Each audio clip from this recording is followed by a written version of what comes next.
Hi, and welcome to our Whimsy Stamps Hello Summer video hop and giveaway.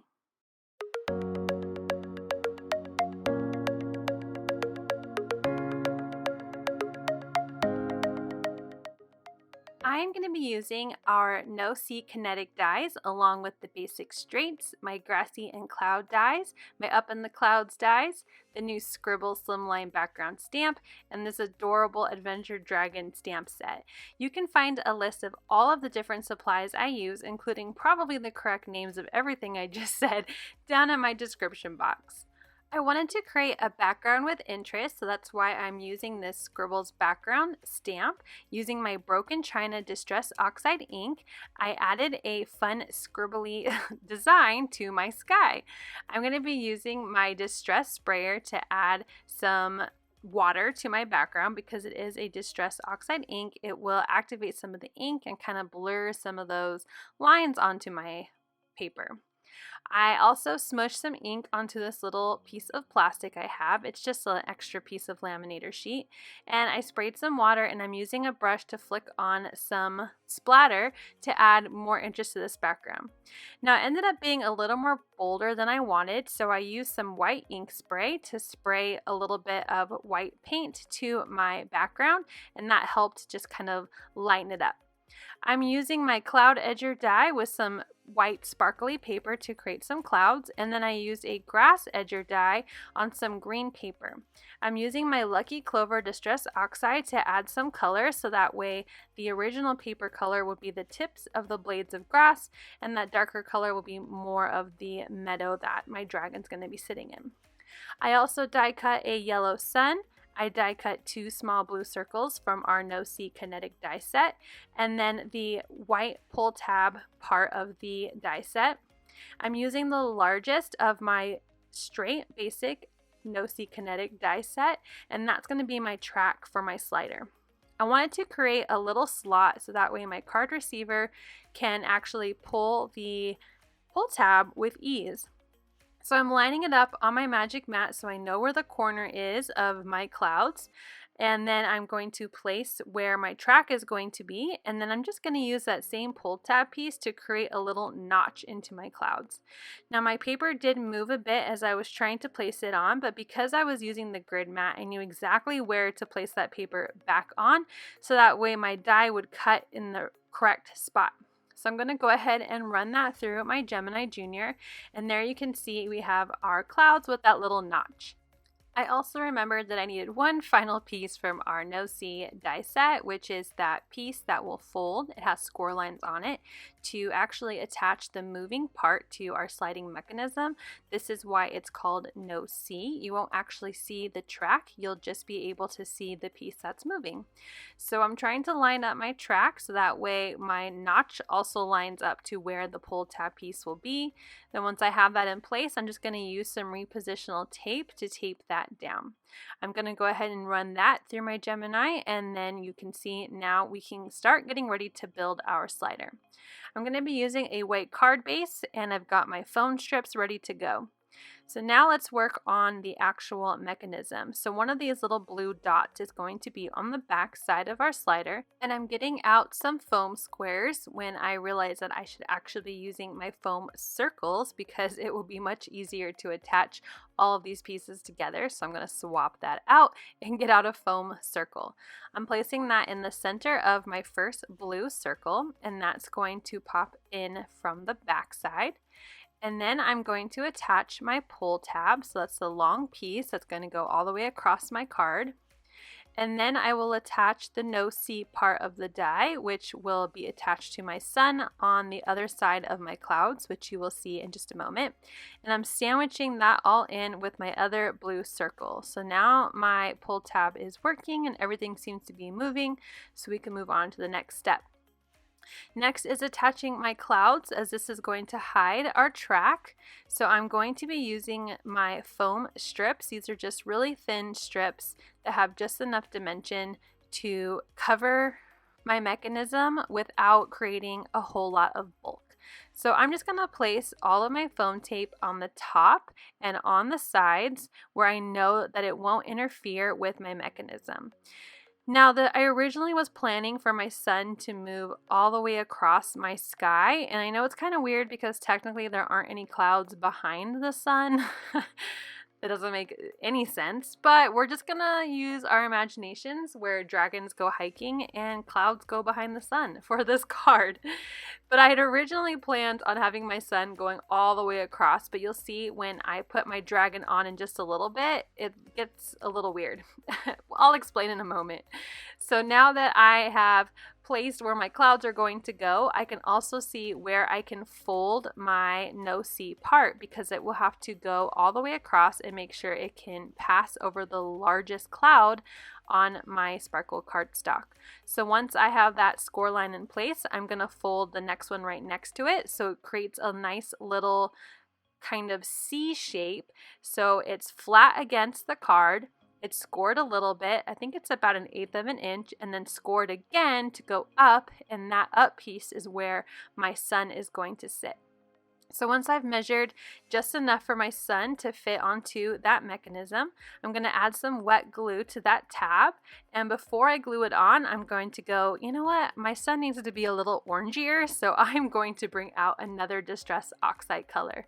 And I am going to distress just the edges of that sun to give it a little more orange and a little more glow. Just like the rest of my background and cardstock pieces, I didn't want it to look plain when I had been distressing everything else. So my glue is still wet, so I can attach that real quick onto that tab, and I'm going to test it and everything is moving, so we can go ahead and pull off the release paper from our foam strips to attach our cloudy piece. So I'm going to make sure that it lines up on the top left and top right corners. My slider is perfectly in between my thin strips, and I'm moving it and it's going across my card no problem. I still think there needs to be a little bit more of a space for the card receiver to pull that pull tab, but I'm not about to try and die cut everything again to make another notch onto my blue paper. So I'm just going to lift my clouds up very carefully, slide my slider out of the way, and just kind of create my own little notch into the blue paper.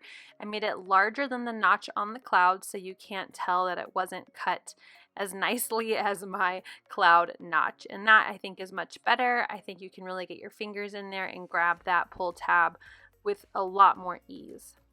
So now that that is done, I want to start layering in everything else. So I'm adding my dragon who's going hiking and my little grass that will hide the bottom of that hill there. And I pull on my pull tab, which I'm having a tiny bit of trouble with, but I get it working again.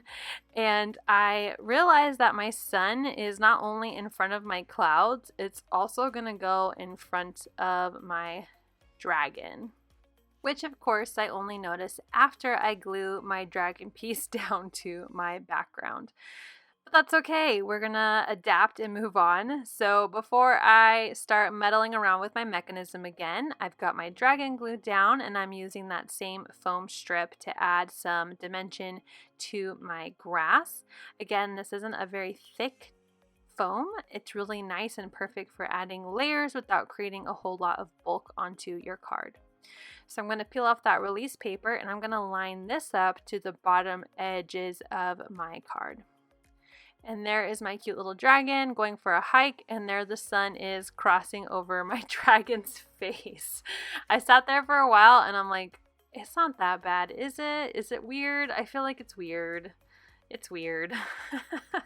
So I'm trying to think of what I should do. At this point, I'm really liking my card. I didn't want to start over. So I'm like, maybe I'll just limit my sun to move up until it reaches my stamped image. So I'm just going to have it slide a little bit to the right and above my little yellow bird that's telling our dragon which way to go. So I'm going to get out a foam square, and I'm just going to add it in between my cloud and my background to create a stopping point for my sliding mechanism. So I'm just grabbing a foam square. I'm going to lift up that cloud, like I said, and place that foam square underneath the cloud.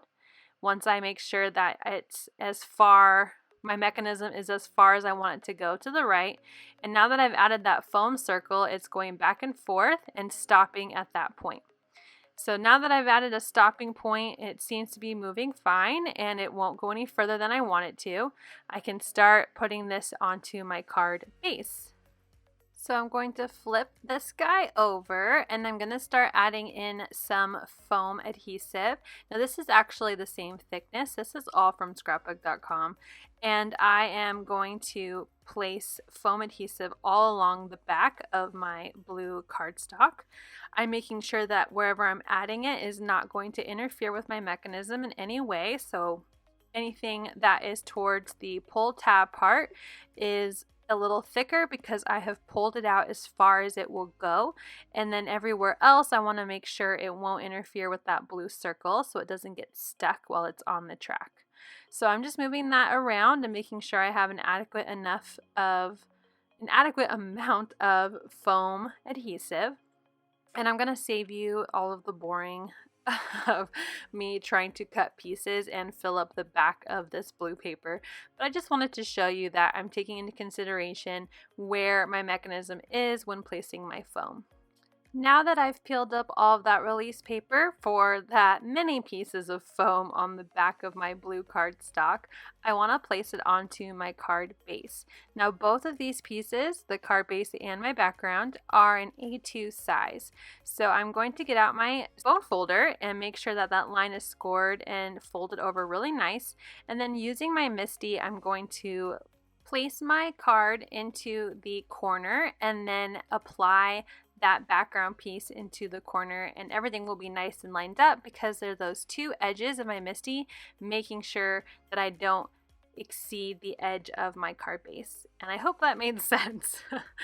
Now I realized I forgot my sentiment at this point. I don't know what was happening in my brain for this poor card. I think my sun just not being what I totally envisioned at the beginning kind of threw me off. I really like how it turned out. I don't have any issues with my weird sun in front of the clouds, but I really wanted it to go across my card. So next time I definitely need to probably change the direction of my card. Instead of being along the horizontal, it should have been vertical, but anyway, it's great. I really love it. And just like life, this card was an adventure.